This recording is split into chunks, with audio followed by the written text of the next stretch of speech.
That was a picture of me when I was a baby, and the woman holding me was my Nana Rita, who was my mom's mom, and she passed away on July 14th, 2017.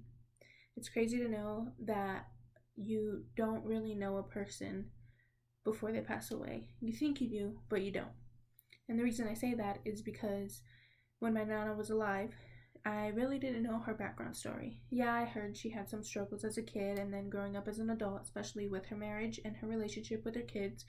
But after she passed, I got to find out a lot about how she came to Tucson.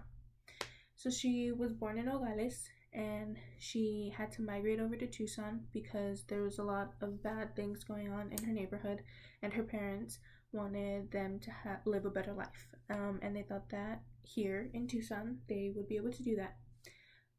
She knew no English. She still didn't till the day she passed away, which is fine, but there was a lot of struggles that she had gone through. When she was growing up, she didn't have the best schooling. Her latest schooling year was, I believe, seventh grade, which is probably a lot for her and her family, but not really to anybody else nowadays. And her husband, my tata, who is still living, his highest education was eighth grade. When I was thinking about this, I thought, why didn't they keep going? And I asked my mom, and the reason she told me was because they didn't, they weren't seen as smart. They didn't know English. There wasn't many Spanish speaking schools out here when she was growing up. And also with my mom. When she had my mom, she realized that she wanted her to get a better education. Obviously, that's what all parents want for their children. But my mom also wasn't English speaking when she was first born. Her first language was Spanish. So when my mother grew up, she had to take certain classes to learn English and to know how to speak properly, to speak proper English, which I thought was crazy because I never thought my mom would have to take those classes. But the reason I'm saying this is because when my mom was growing up and when her mom was growing up, there were many stereotypes that they had told me about.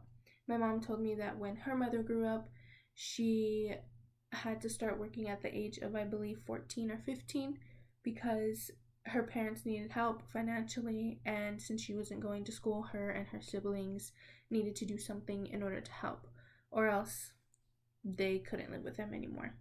So my Nana got a job. Her first job was cleaning houses, so a maid. And looking back and thinking on what we have learned in class, knowing that Latinas and Latinos can get jobs as waiters and waitresses and maids in hotels and houses, it's kind of sad because so many Mexicans and Latinos and Latinas are so smart, but yet nobody gets to see that because we look at the outside. We don't look at the inside of a person. And knowing that my Nana had to go through that when she was young just broke my heart. And looking at my life and how my mom grew up, complete different lives. I grew up, yes, I am Mexican. I look Mexican. Some people say I look Hawaiian, but I established as Mexican and Latina. So growing up, I couldn't even imagine not going to school or having to stop going to school at sixth grade because I was Mexican and I didn't know a certain language, or I didn't know how to read past the fifth grade level.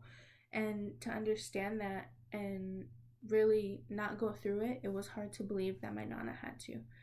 So I really take pride in who I am because I know that even now, Mexican Americans and Mexicans and Latinos and Latinas, they don't get the same opportunities that I did growing up in a stable household and with great parents that really pushed us, my brother and myself, to reach for our goals and to work and work and work until we get them.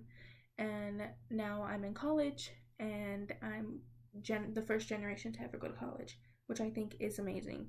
And just to look back and know what my Nana went through when she grew up to what I went through when I was growing up, I'm truly blessed and truly grateful to be Mexican and to know the history of my grandparents and my grandmother, because I can now say that I am truly blessed and I am truly privileged to be Mexican in America.